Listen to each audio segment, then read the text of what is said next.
Bom dia! Estamos de volta com as nossas reflexões matinais à corça da manhã. Estamos refletindo a respeito do perdão, olhando o perdão do ponto de vista de Deus. E nós vamos continuar então essas reflexões e hoje nós vamos falar do tema Um Deus que Perdoa.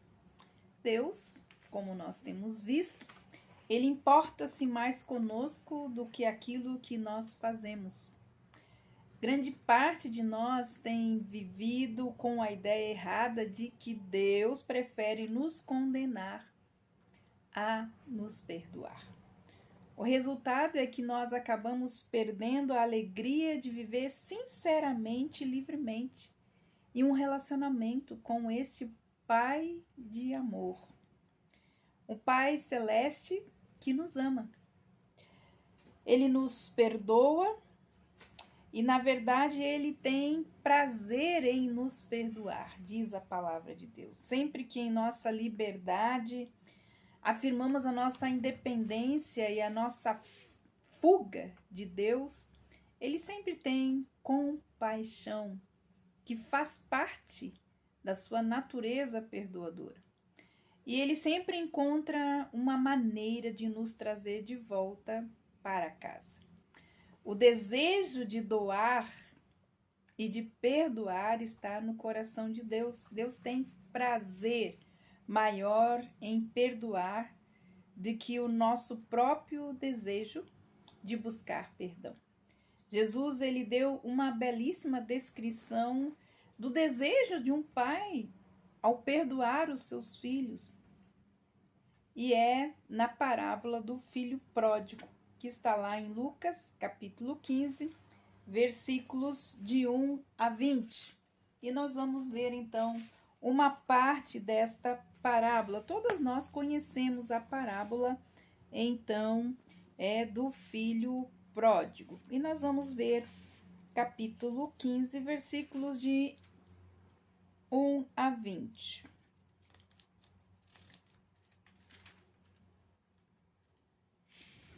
Não, do 11 a 20.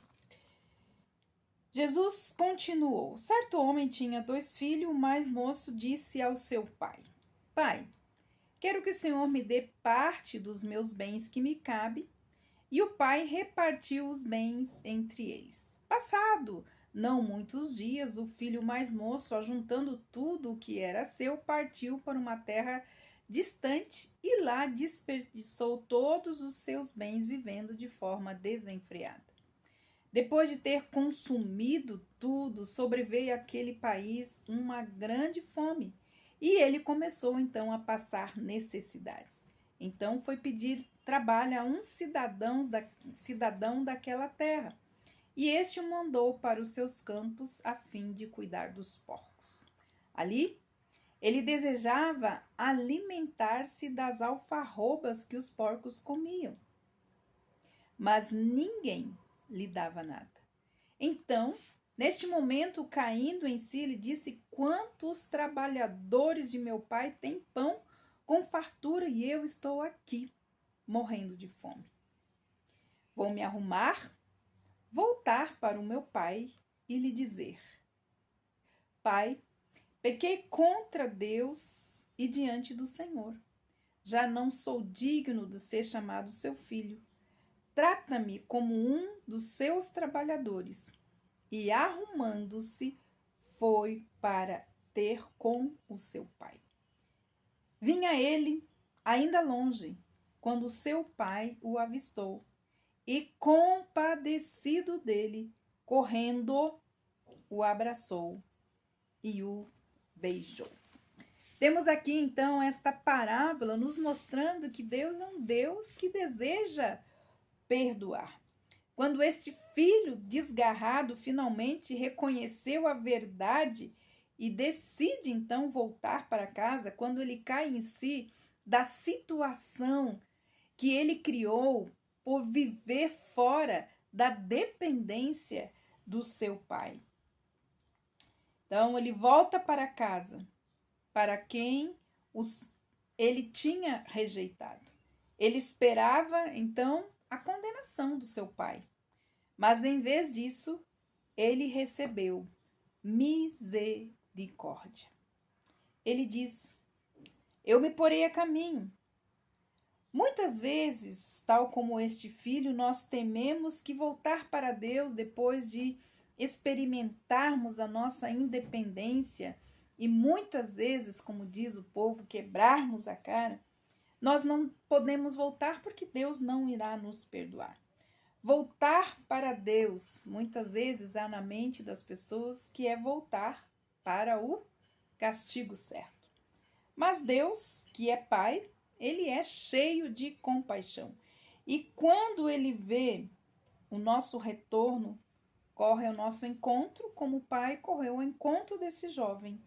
E ele faz o quê? O abraça e o beija. Demonstrando, então, a sua compaixão.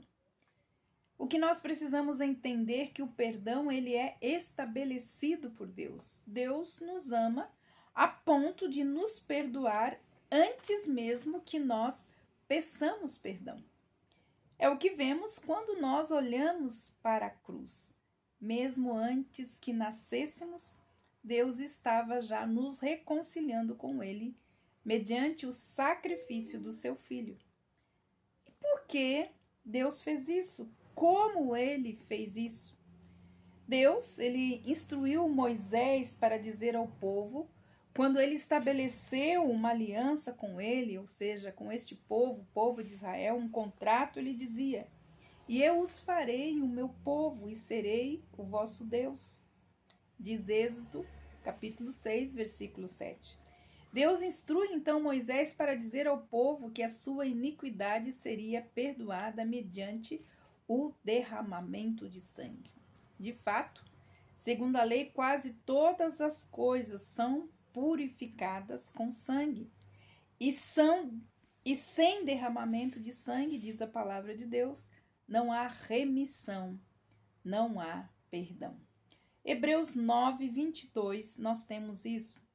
O conceito, então, hebraico de perdão envolvia o derramamento de sangue, porque a penalidade do pecado sempre era a morte, como nos diz Romanos 6, 23, que o salário do pecado é a morte. O animal, então, sacrificado naquele tempo, substituía a culpa da pessoa. O animal era, então, morto pela ofensa que o povo havia praticado contra Deus e também contra os seus semelhantes. Quando João Batista ele se refere a Jesus como o Cordeiro de Deus que tira o pecado do mundo, ele está então se referindo profeticamente ao fato de que a morte de Jesus teria o efeito sobre como todo mundo iria finalmente voltar ao seu relacionamento com Deus. O pecado não seria mais encoberto como era no tempo do Antigo Testamento, onde era feita a expiação. O pecado era coberto, isso é expiação, cobrir o pecado. Mas em Jesus, o pecado seria retirado eternamente, através então do Cordeiro de Deus, que não cobre, mas sim tira o pecado do mundo. A cruz de Jesus foi então o cumprimento desse sistema sacrificial. Sim, nós precisamos entender que Jesus foi o cumprimento daquilo que o próprio profeta Jeremias e outros profetas de Deus proclamaram. Jeremias 31, 34 nos diz assim: conheça o Senhor, porque todos eles me conhecerão, desde o menor até o maior, diz o Senhor. Pois eu mesmo lhes perdoarei as suas maldades e não me lembrarei mais dos seus pecados.